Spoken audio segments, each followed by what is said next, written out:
You are on the party line with Sarah and Christy. This is I'm on the Phone podcast, where we are healing out loud, sharing culty stories, and laughing at the mess along the way. So grab a coffee, a bestie, settle in, and let's talk. Content note before we begin. This episode contains discussion of spiritual abuse, emotional and psychological coercion, domestic abuse, and references to child sexual abuse used within a religious setting. Please take care of yourself and step away if you need to.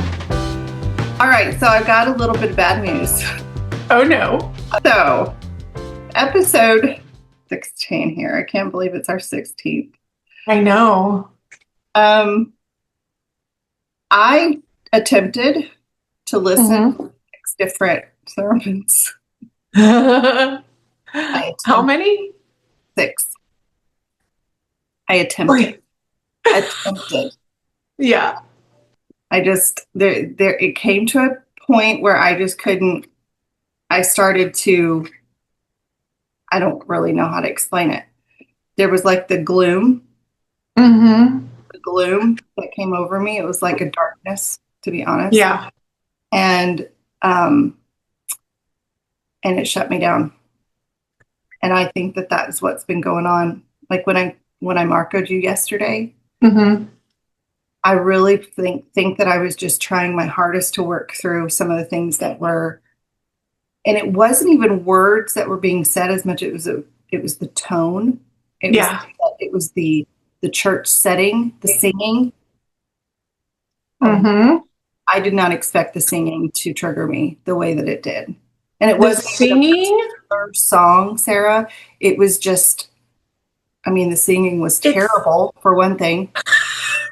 What are they thinking? I don't think I ever realized how bad their singing is. Well, it's when the recordings do actually make them sound worse because they're not made to do that kind of recording. It's for voice recording, not singing. It's a whole different way that you would set it up, different type of system. Well, and I know some of them sound amazing. But it wasn't even the words. It wasn't even the bad singing. It was literally just the environment feel that I was getting. And I just had these flashbacks to when my mom would drag me to these, when she would get under conviction, so to speak. And she would drag me and my sisters to these camp meetings. And, this was what you heard. This was sort of right.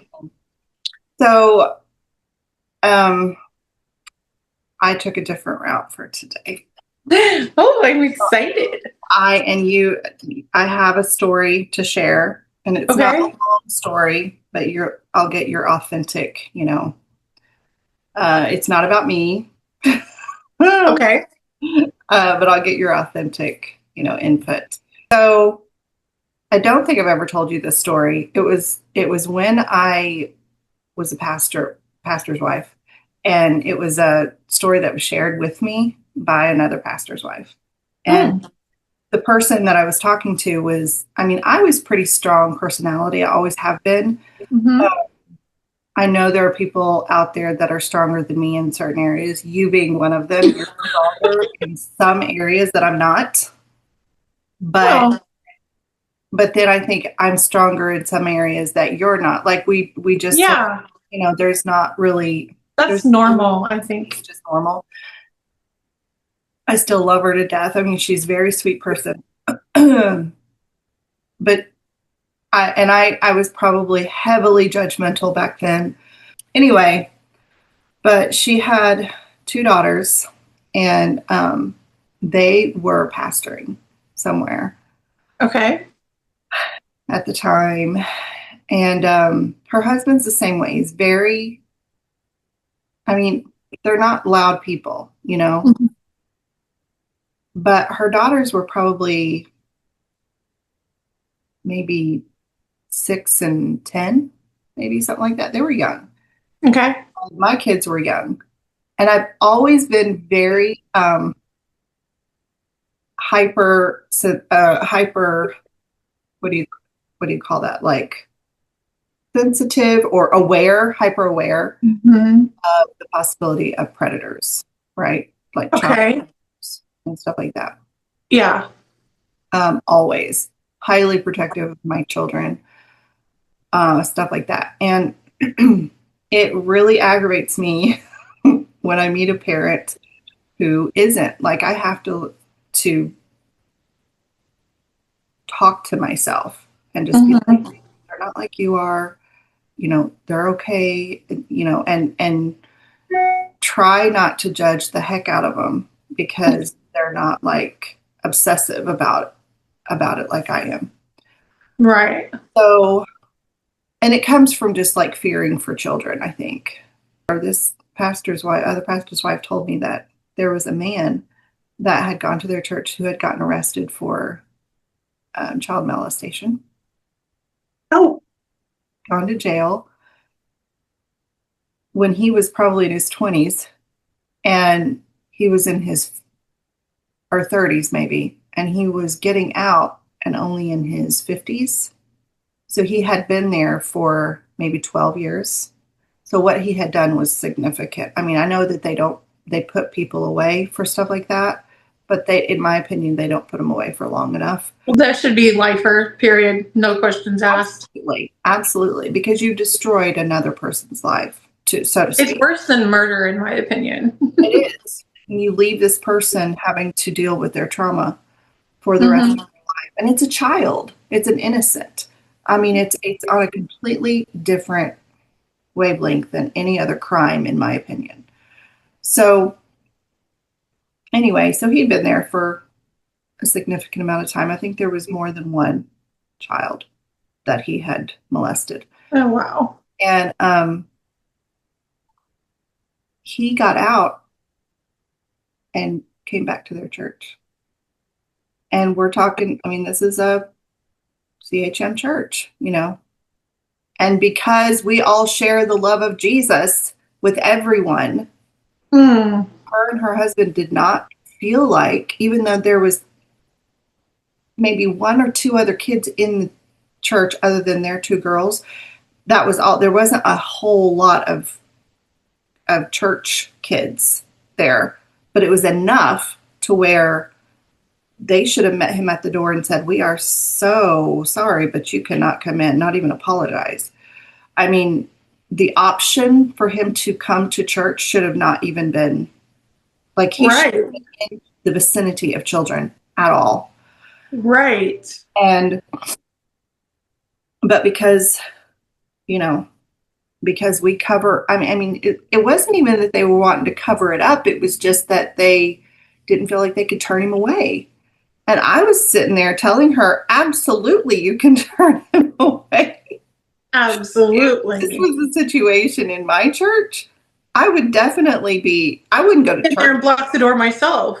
Absolutely. But I wouldn't, if I was being fought on whether or not this person could come to church, I would just keep my kids home.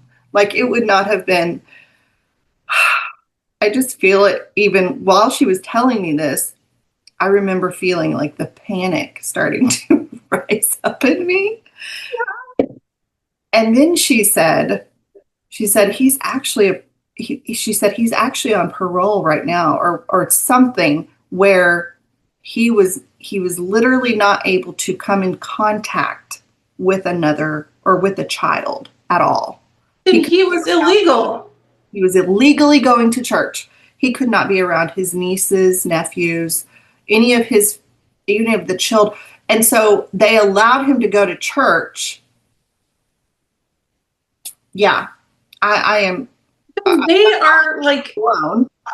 They were violating the court orders.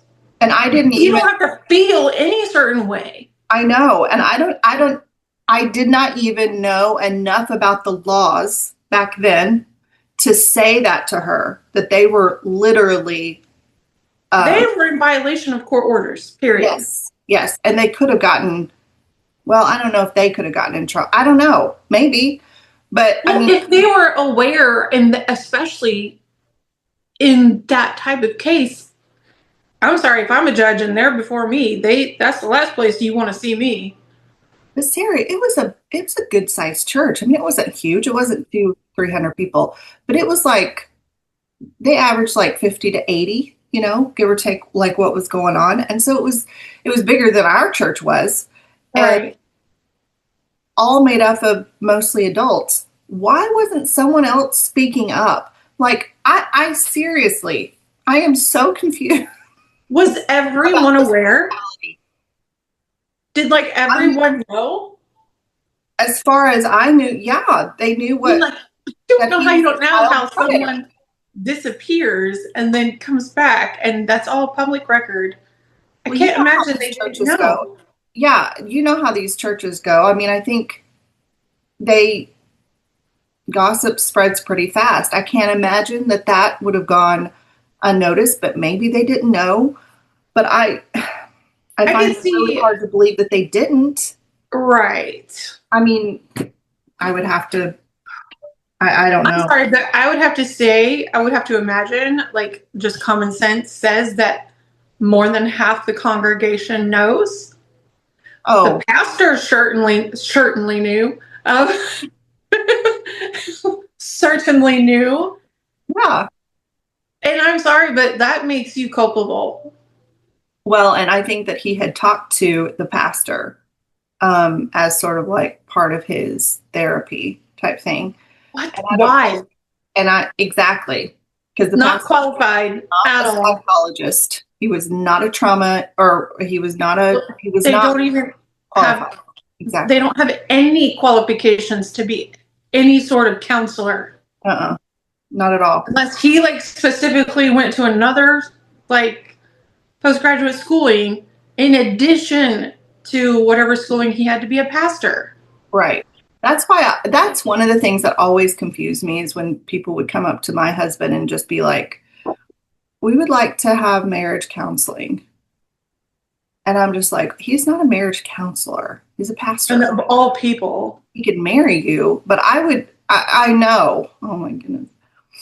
Um, Oh, but that was one of his stipulations. That's one of a lot of pastor stipulations is that they go through marriage counseling before he is married. He marries them, but it has to be through him. why? Exactly. Why? Exactly. I mean, I know that's true. I know it's stupid. But I just want to be like, I'm sorry, what are your qualifications to counsel me in any, like, at all? I know it's ridiculous. And anyway, it always did confuse me. So this guy had gone to the pastor, I think, and I think that's why they felt like that they had like a duty to let him. It's just anyway. So this is the kicker. This is when I got like red in the face, mad, and quite literally, I yelled at her, and she it's. I mean, we are still to this day friends, but I don't think she's ever forgotten that. Her kids are fine. They're adults now. That's how long ago it was. Actually, I Okay. think they were younger. They must have been like 5 and 7 or 5 and 8. They were younger. Anyway, he approached her one time, actually more than once, and said this similar thing. So he's on this probation thing where he cannot touch or be around children. So he approached her a couple of times, and in just conversation, let her know his probation was coming to an end, within the next month or so, and then would say something to the effect of, "I just cannot wait to hold your girls."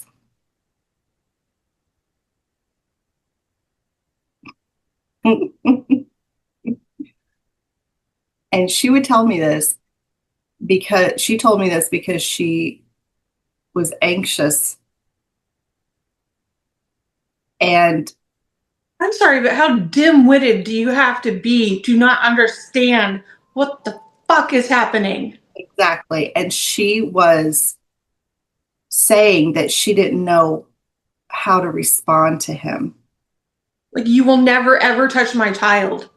And I'm like, "Girl, you don't need to respond to him. You need to not let him ever come back to church or ever look at your daughters again, ever. Like, this is not, I mean, if she didn't know how to respond to him, that's the only thing I knew to tell her. I said, what's more, where is your husband during all of this? If someone said that to my girls, I would come, oh my goodness. I would hope that anybody, any parent would come up for air. I mean, it, regardless of his background, even not regardless, but I'm not saying it's not important. But even if he hadn't been arrested and in jail, if they would have just been like, and my kids are like walking around age, they're not babies, and so why would you want to hold them? Like, what would have been? What? Like, the only people that would hold my children, if I felt that they were safe, would be like grandparents. Yeah. If my kid wanted to, like, if they were comfortable with that. Exactly. Like, they're too old to know. Like, no, you don't hold. Why would you feel entitled to hold someone else's children? That man is not rehabilitated whatsoever. Not at and all. I'm sorry, but they don't. They don't. They just don't. 10 years he'd been in jail, and he's already talking crap like that. I mean, I was blown away when she said it. And I remember I was sitting down. It was during camp meeting, I believe, when we were talking. I'm sitting down in a pew, and I stood up so fast, like it startled her. And I got so red in the face, and I raised my voice. We were the only ones in the thing. We were just having our after service conversation. Yeah. And I just remember, like, my heart started pounding really fast, and I just got loud. And she's just like, yeah, okay, yeah. I mean, that's how she was responding to me. She didn't even have anything in her to, like, come back, if she felt like I was being inappropriately loud to her or whatever. I think maybe that gave her permission to feel what she probably thought she should feel. Yeah, but then she would not talk to me about it at all, like the result or like what happened. Like, I remember asking, what about this guy? Did you, and she never, like the next year. And she was just like, oh, everything's fine, and smiled. And I got really upset about it. And I'm sorry, but that's just like such a huge red flag. But she just didn't, I don't think she understood me. And I get that. She didn't understand me. But more importantly, like, and they moved from that church, thankfully, very soon later. But this is like a universal problem, Sarah. Oh, especially within these types of churches. Widespread over the whole entire hyper-fundamentalist church groups, that if we're not covering it up, we're putting up with it. And I just don't feel like that we can. And every time I would try to listen to one of these sermons, and all I could think of was that type of person that is just okay with covering up crime. I mean, that's pretty much, and it's not just any crime. It's that particular crime that they are okay with covering up. Mm-hmm. I mean, it's like one of the, I honestly do not understand, like, is it embarrassing? Do they feel embarrassed to talk about it? Or they just, I don't know. I do not comprehend why this particular thing, they are okay with covering up. Any sexual assault, anything having to do with anything like that, whether it's at a woman, towards a woman, from another man, towards a man from another man, towards a child from an adult. Why do they cover it up? What is the mentality there? If somebody murdered somebody, they wouldn't cover that up. Well, that one's a little hard to hide. But anyway. Well, I mean, I have some ideas about that. Um, part of it is their theology. Part of it is their beliefs around what forgiveness is. Right. That's a big one. Forgive. And then the other part, especially so like in the case of your friend, who I have no idea who this person is, by the way, which I may know them, you just haven't told me, but I have no idea who this is. But especially in the case of women, like part of the reason why you and I are the people who have like targets on our back is because we do speak up. And that is the problem. It's because we won't be quiet when things are wrong. Yeah. So women are like just taught to be small and to shut up. Yeah. No matter what. Bible, to be quiet. Yeah, they just need to shut up and be invisible, be a sex doll and a maid and a chef. That's literally all they're good for. Your children. Yeah. Have kids, clean the house, make food, sex slave. That's the extent. Support their husband. And all. Yeah. They're not human. And then, but the theology around like forgiveness and just like misinformation around forgiveness, what I see a lot happening just from like listening to other people's stories, and they get that whole forgive and forget thing. Okay, so like the sermon we just did with Mr. Darnell, where something egregious happens. Mm-hmm. And you are expected to forgive, like immediately. Yeah. And like forgive completely, not understanding whatsoever that forgiveness is a process that happens over time.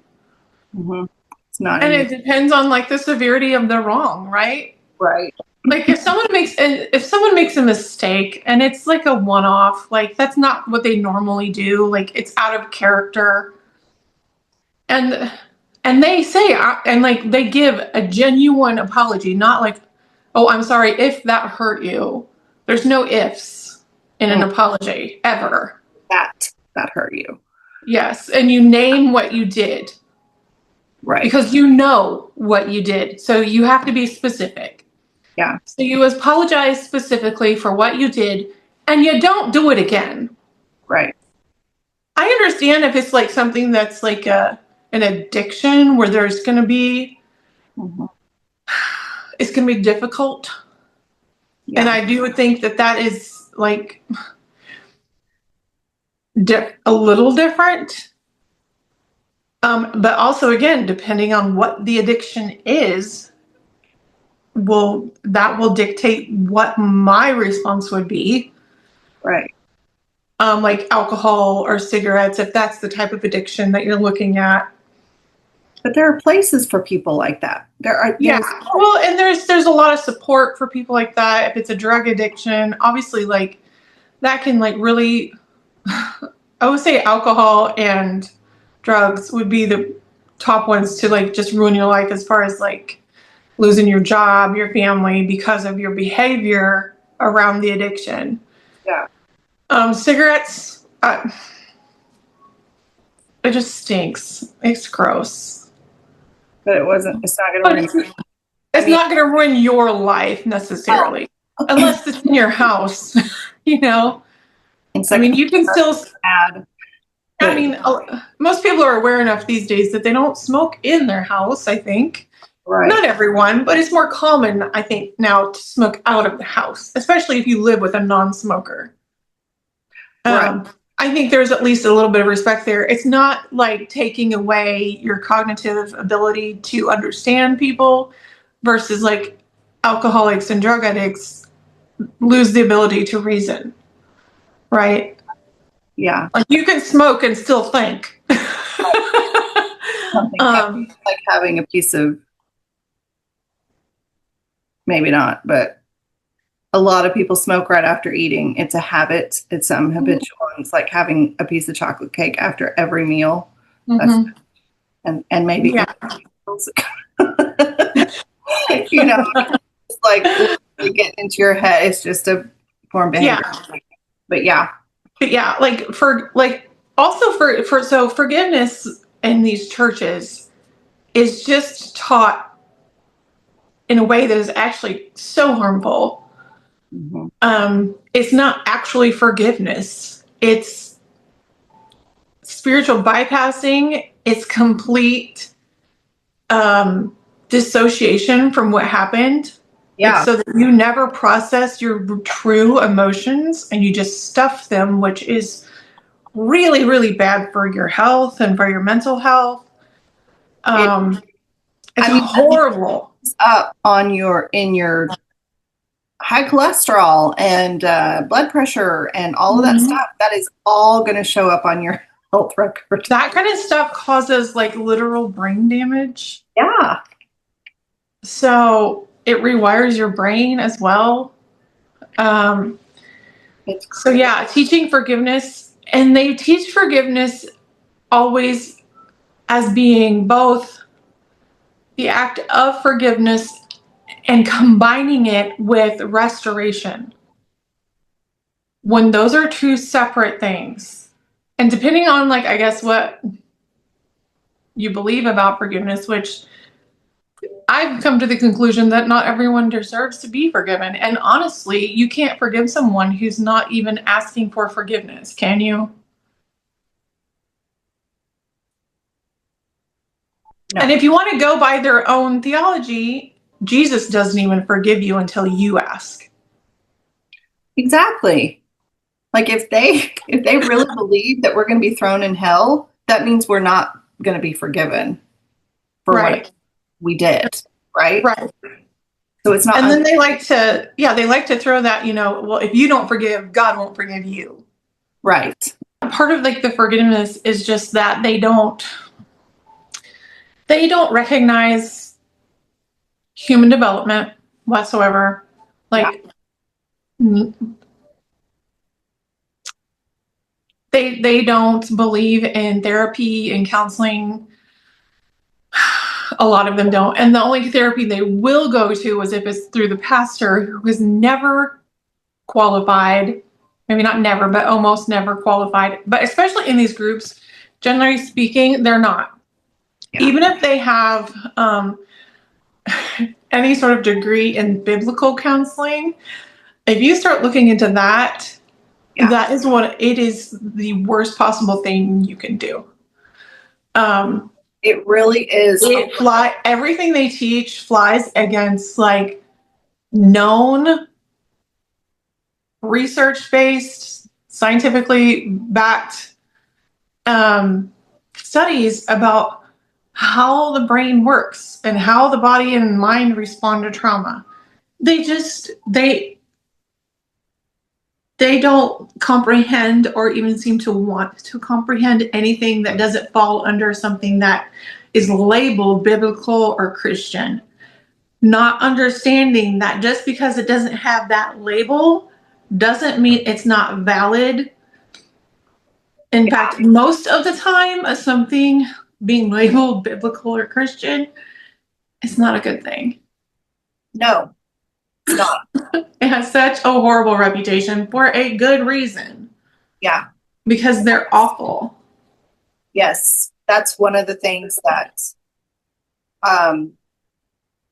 I've stopped looking into. Well, it's been a while since I've stopped looking into things that are labeled Christian or biblical, thinking that's going to be the safer place for my kids to learn and for my kids to because my oldest daughter, who is homeschooling, I'm in the process of switching her over to another curriculum. And I'm really excited about her growth educationally with this because I think she'll enjoy it more.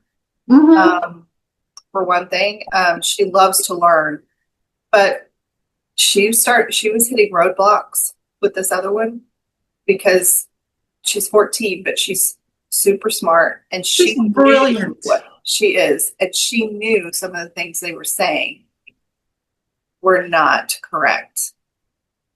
And I mean, science, things that were saying scientifically that were supposed to be true. She was just like, no, the heck, they're not. I mean, she would come down and talk to me about it.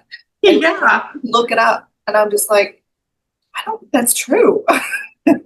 And she said, no, Mom, it can't be true. And it's just like, I am so proud of her for, being able to separate.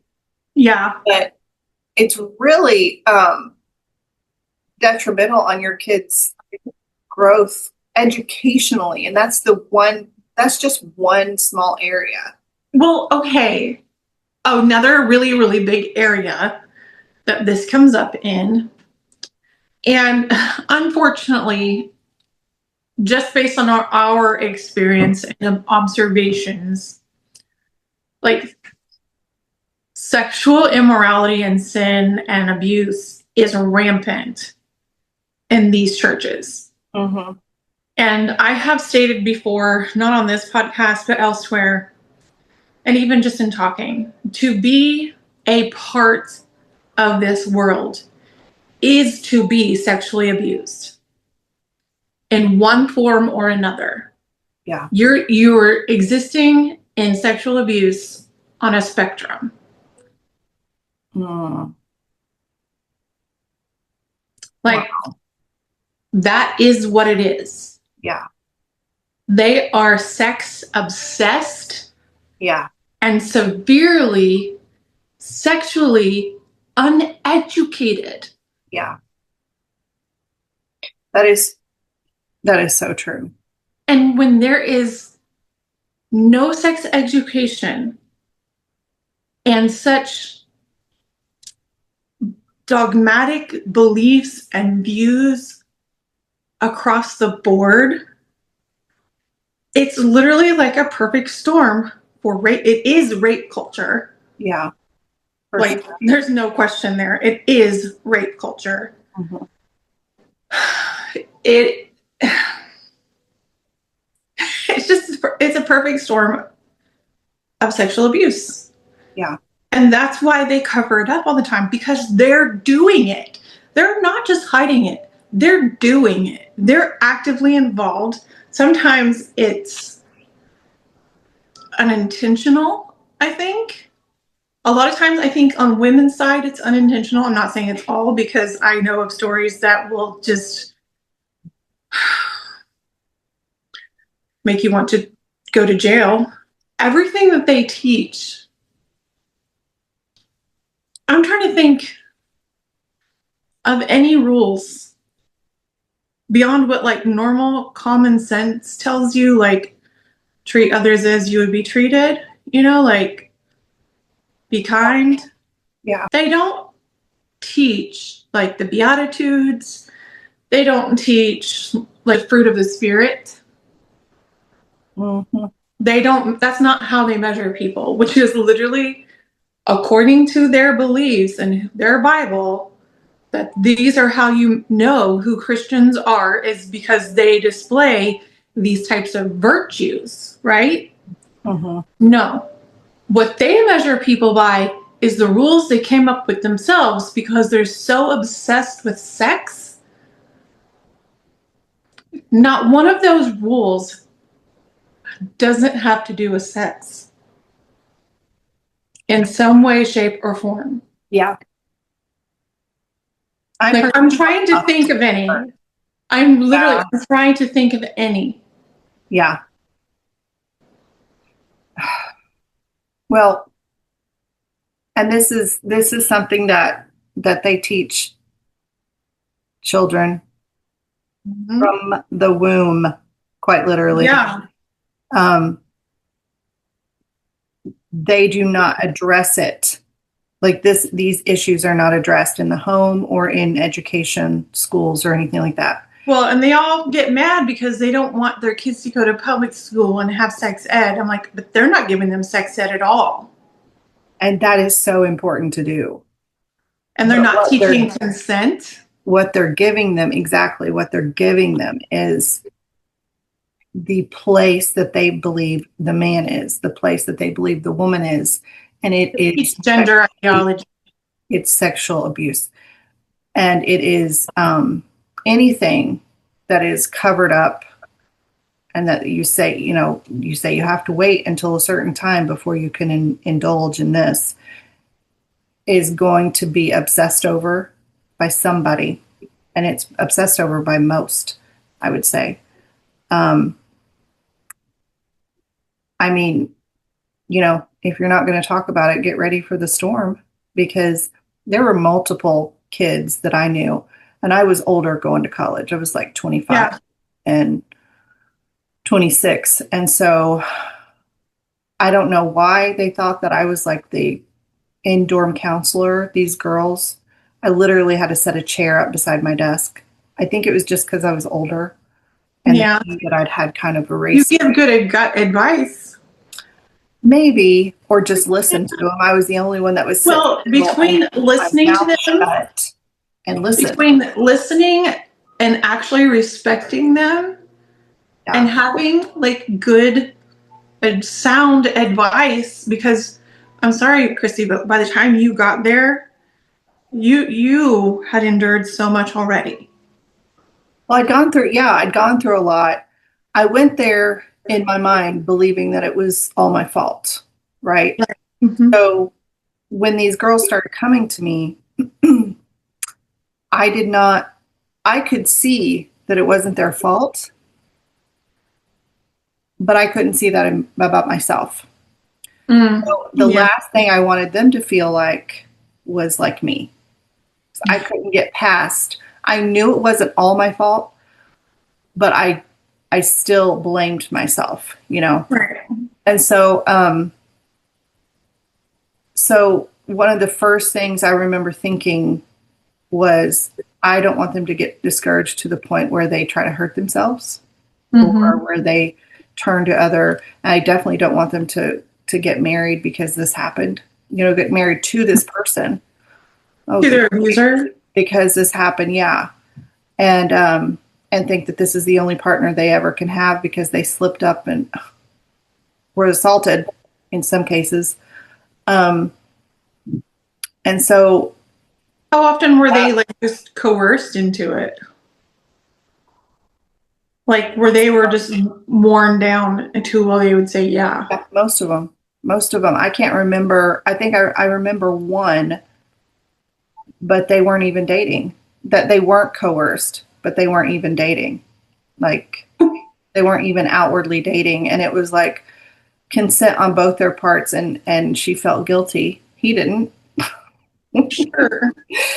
But she felt guilty. And it was just like, what do I do? And I said, you keep going. You pick up and you keep going. This is not the end of your life. This happened. It's a natural thing. And I think that was one of the things that in the end, it sort of came back to bite me, was that this was a natural thing. And a lot of them, I think some of them now are just like, yeah, maybe she was right. I don't know. Most of them were told differently, about the whole natural thing. Yes, it's natural, but it was still a sin. And, I've always felt, yes, this is a very natural thing. It is God given. And I don't know, Sarah, it would just like devastate me. And I would have visitors at my door wanting to talk to me at least twice a week when I was there. And I was there a year. And I really think the reason I moved out, because I was the RA. Yeah. I loved being there. But one of the reasons I moved out was because I knew too much by the end of the... It wasn't like it was the same people every week. No, not always. Sometimes. Yeah. But I mean, we're talking about girls who didn't even live in the dorm. And I think that they knew that I had... And none of them really knew what I had done. They just knew I came from I never even told them what all I had done. Well, it wasn't even that you had done, Christy. What was done to you. Yeah, right. But or what I had been through. So I guess I should Well, say I and never again, really like, told anybody what I'd been through. They just knew. The only thing they saw was that I wore flip-flops and my hair was like to my ears. Like that's how short it was when I first stepped on campus. really? Yeah. Oh, wow. I didn't know Like that. I couldn't even pull it back into a ponytail. And it was still 2 years before I started. Oh, bless your heart. I know, right? You were one of those girls that had like 1,000 bobby pins just to put your, like, Oh yeah, smooth your hair down? mousse and gel, like slick it back and then just like, yep. Because you got to have it up. Mm-hmm. Yep. God forbid that I actually wear it in the cute style that I'd gotten it cut in. And it was really cute on me back then because I didn't have any face fat. I mean, I was just, I anyway. still think it would look cute. But okay, to me, this is like a big part of where like understanding human sexuality and that it is natural to explore it. Mm-hmm. And that If it's consensual, for sure. like understanding consent. Yeah. Because I don't think like Well, that's a big thing there is understanding consent, even in a married relationship. yeah. But that's what they teach is that. Well, and their beliefs around consent in marriage is actually worse. It's horrible. Like they don't believe in consent. They don't. They don't. It is, and women are told, and I know I've said this on the podcast. I might have even said it within the last couple. Women are told that if they're not there for their husbands every time they want it, that is an actual sin. Withholding is actually for any reason. For any reason, it doesn't matter if you genuinely don't feel well. It doesn't matter. It doesn't matter if you're sick, if you've just given birth, like. Mm-mm. But here, okay, so back to forgiveness just real quick. Yeah.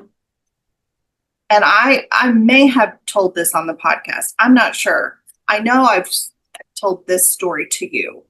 Okay. It's a very high up there preacher in DHM told me, I remember just sharing very, very little about my story, about when I was really young. And he told me a story in turn to answer or to sort of help me. Yep. To sort of help me. This is how bad the whole forgiveness thing goes. Yeah. Oh my God. Okay. I'm already mad. I know. To try to help me pass this. He told a story about a girl who was she was 18, and she had finally spoken up about her stepdad who had come into her room. He had been married to her mother since she was 8. Mm-hmm. Come into her room every night from the time he had married her mother and molested her every night for like 10 years or 7 years. Yeah, she's 18. The whole time that they had been married. So they were married for 7 years. And she, at the age of 18, finally spoke up and went to authorities about what he had done to her. Because her mother didn't believe her.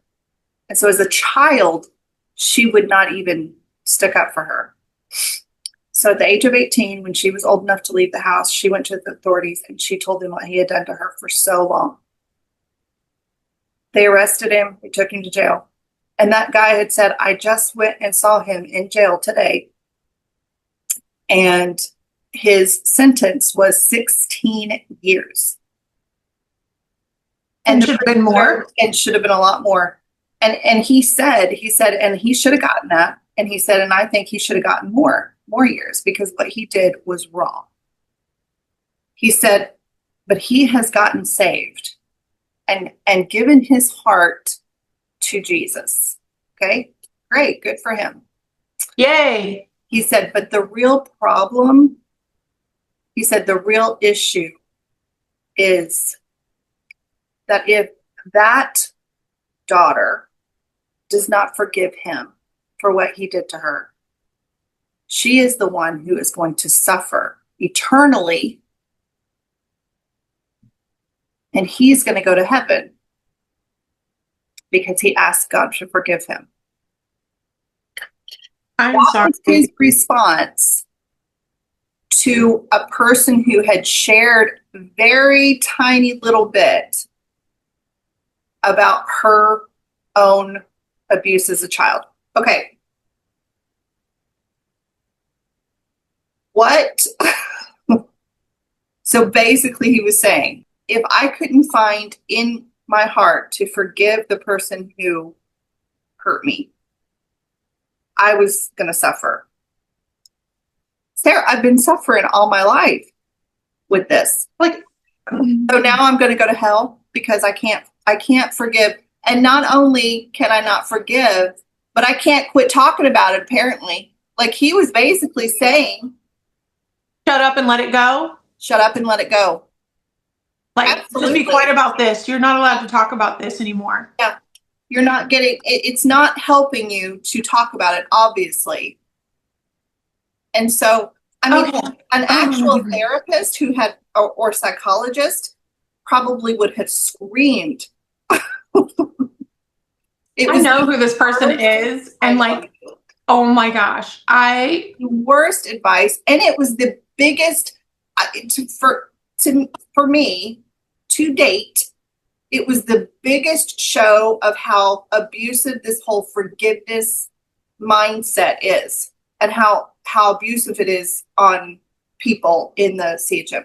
I mean, okay. people have done less, and I think, no, you need to walk away. Don't say you forgive them. Don't even go there. They did you wrong. You need to walk away for a lot less. A lot less. Right. Well, okay, again, what is his definition of forgiveness? Editing Sarah here. I want to pause here because what happened in that moment really matters. A pastor we both knew and trusted told Christy that she would go to hell if she didn't forgive her unrepentant, abusive husband.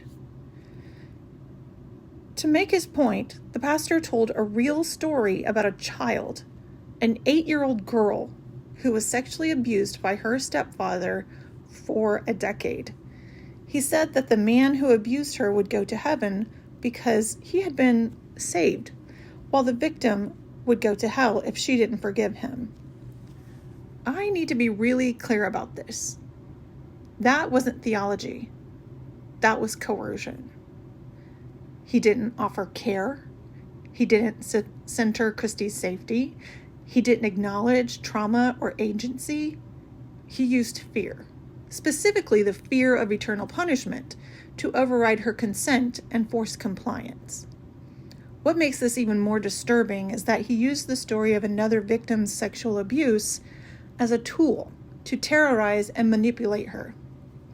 That is a sexual boundary violation by proxy. It is emotional abuse. It is spiritual abuse. Forgiveness that is demanded under threat is not forgiveness. It's compliance. And when forgiveness is weaponized this way, it doesn't heal anyone. It only protects abusers, re-traumatizes victims, and teaches people that their safety and reality are secondary to preserving power and theology. If you ever sat in a room like that and felt something in your body go cold, or that felt wrong, if you felt confused, silenced, or spiritually trapped, you weren't too sensitive. You were responding to control.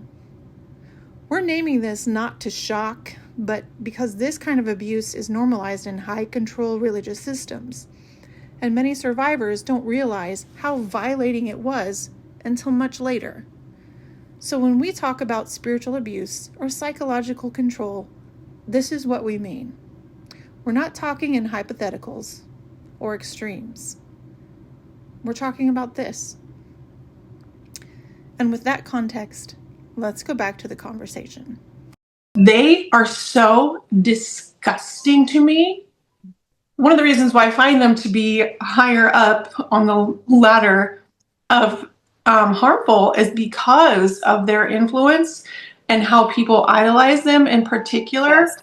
Because he comes across as this soft-spoken, super caring guy, but the stuff he spews out of his mouth is utter evil. It's vile. He's vile. And everything about being there, like for the short period of time that we were there, it was under a year. So it was long enough. It was too long. But this is the pastor and wife who took me downstairs in the basement of the church to tell me to change my clothes. Yeah. Yeah.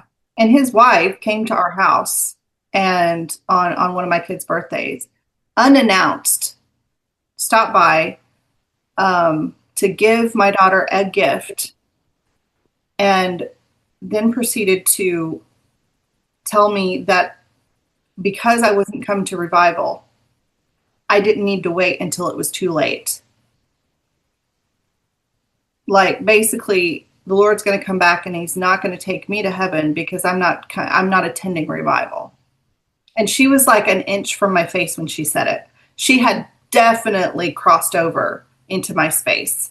And that woman crosses so much personal space and boundaries. She was so inappropriate I will never forget that day. My oldest daughter will never forget that day because I remember her sitting on the couch and fuming. She was fuming. But because of how who thinks it is okay to literally get in your space and say that kind of crap? Exactly. And it was that's so Christ. Like, that really makes me want to go to your church. I mean, it was invasive, but it was also like my daughter, she said it in front of every one of my kids.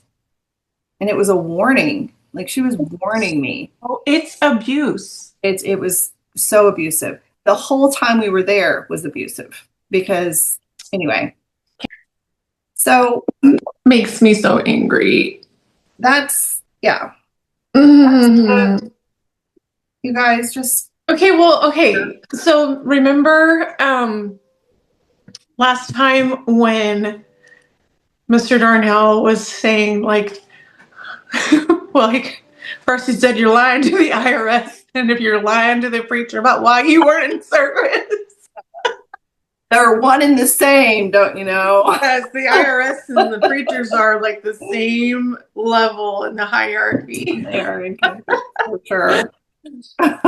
Oh, goodness. Like, well. Oh, bro. Oh. I have nothing good to say about those people. Mm-mm. I don't either. And the more I've And I'm just so tired of people thinking that they're like these amazing, wonderful, caring people when they are like the least caring people you know. Mm-hmm. They're only caring when you do what you're told. Oh, yeah. Yeah. Well, and that's outwardly. If they don't know about it, then they don't have a clue. Yeah, because the rules are in such a way that, like, you can dress the part and you can speak the Christianese, and they won't have a clue. Yeah, what you are. I remember people who would get saved, and they look like we do now. Mm-hmm. And then eventually they would start wearing skirts. The women would start wearing skirts to come. Oh, yeah. They grow their hair out so they could wear it up and take off their jewelry, and they quit wearing makeup. And, they would just like start looking like this. And I'm thinking of one couple in particular. They had like 3 or 4 children, and they were there for probably a good 5 or 6 years at a pretty good sized church. Mm-hmm. They were so influential that they actually became, even though he didn't go to school for pastoring or anything like that, they became the youth leaders in that church. Mm-hmm. And they were great at it. They were really, really good at it. But they eventually were just like, this is a toxic environment. And they finally saw the light, the true light. And Yeah. they left. And they went back to looking the way that they had always looked. Well, because they like to say that all these rules are convictions, and they're not. It's just, Not. it's performance pressure. And of course, people want to like be accepted and fit in. And unless you do those things, of course, they push membership, which also requires you to sign your name to a contract stating that you will follow these rules, blah, blah, blah, which, Yeah. no, it's not actually a binding contract, but you promise to follow all these ridiculous rules, like whether you believe them or not, which I think is so insane. I'm like, you talk about setting people up. Oh my goodness. Like, I remember. but they just want to fit in. Because, I mean, there's one lady in particular that I know that I would still consider a friend who that happened to at one of our churches. And of course, like, I think she left for a while and went back. She just went back to probably normal common sense. But then felt guilty. Well, then once they start feeling guilty, they start associating the guilt with those rules. Exactly. And Yeah. it's not even about, this is what makes me so upset. Again, it isn't about whether or not they are virtuous people, whether they have the fruit of the Spirit, whether they're loving, joyful, peaceful, kind, generous, long-suffering, patient, good, etc. Those aren't clothing requirements. No. Mm-mm. But they feel like they're bad and going to hell based on their appearance, Right. and not their actual character and behavior. Right. And their genuine intention, because like I know that person. She's genuinely kind and cares about people. Mm-hmm. And it's like these people lose empathy and compassion because they don't embody the fruit of the Spirit. In my opinion, they are the furthest thing from Christian because it's such hypocrisy. Right. It is.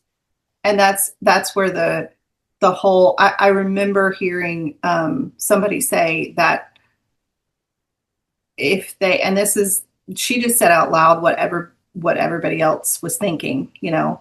Mm-hmm. She said, if these people are truly saved and following Jesus, then they will eventually start looking like us. Oh, I've heard that so many times. And I'm like, I mean, it's the first time I'd actually heard someone speak it. And I was young adult. I was in my 20s. And in my mind, I was just like, I agreed with it. You know, I remember agreeing with it. But that makes no sense. And later I was just like, wait just a minute. Because I would get a job, you know, had a job at a hospital. And I was just like, some of these people act better than the people I go to church with. Most. And it was like this first like eye-opening thing for me, that how can we pass judgment? Like, do we really expect for everyone to start looking like us? I mean, it was just the Handmaid's Tale type mindset, you know? Yeah, the whole, like, where we came from. This is why I call it a cult. Mm-hmm. Because, like, back to those rules and their church handbooks, which each church has one. Yes. And depending on, like, if they're independent, they all have their own. They're all slightly different. If they're part of a denomination within this whole parachurch organization, which is what we call the CHM, that's conservative holiness movement. If they're part of a denomination, then there's a governing board of that denomination, and they make the handbook / rule book. Yeah. None of them are the same. They're very similar, mm-hmm. But there's actually some surprising differences between each one that a friend of mine who likes to research all that has uh, posted about on Facebook. And so it's been interesting because I'm like, I am not interested in reading that. That stuff is like dry as a desert to read. I can't handle it. I mean, it's like in kind of like legal speak as well. He just eats information up. I don't know how he does it, and he does it quickly. I enjoy reading some of his stuff. Actually, I love reading his stuff because it's like all concise, and I don't have to go read an entire. You have to go read that. I don't see how he does it though. Well, I mean, I'm trying to think. Do I still have one? So the church manual that we had, I mean, it was like a book. It was like this thick.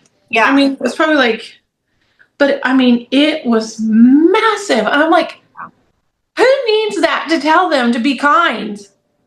I know. I think that I think coming away from a cult such as this, like you and I have done, people sometimes don't understand what that entails about like leaving such a toxic environment. And I know for a fact, like there's a lot of invisible struggles you and I have gone through. Oh goodness, yeah. Sees, and sometimes you don't tell me what you struggle with, and I don't tell you what I struggle with. I definitely tell you more than I tell anybody else. Same. Pretty raw and honest with you. I'm trying to think. There's very little. I don't even know of anything I haven't really shared. So,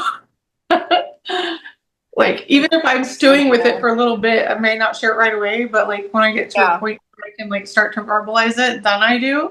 Yeah.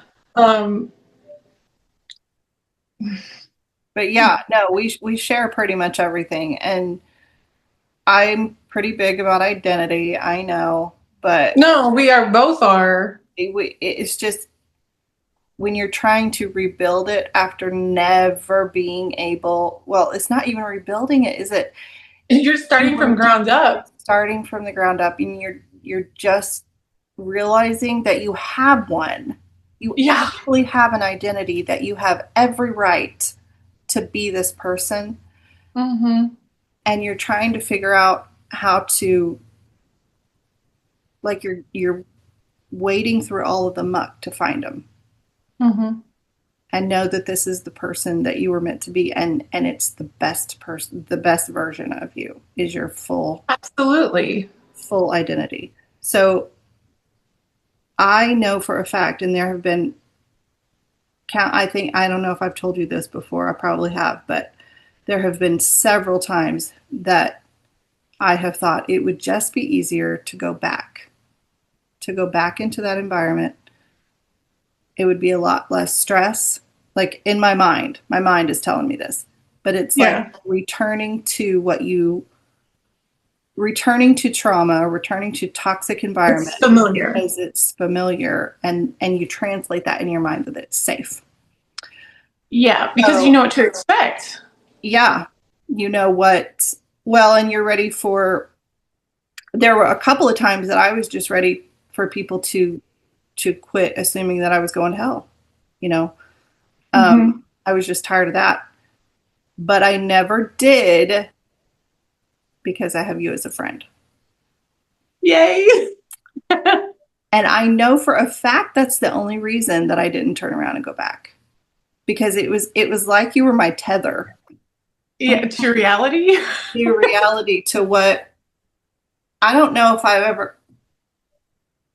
think I have. I mean, in a way, like talk to you about this privately, about going back or doing something, and you're just like, no, Christy, you don't. Here's the problem, and so it's like you would speak truth. I think you would explain or tell me about some situations that were confusing at the moment. Yeah. And we kind of not have ever said, I want to go back. I may not have ever. I don't remember you saying that. So I wasn't like, in my mind, I wasn't like, oh, she's going to go back. Because in my mind, I'm just like, it's not even it's not in the realm of possibility. Okay. And I remember you struggled with that, but I Yeah. didn't know you did until probably a month or two later.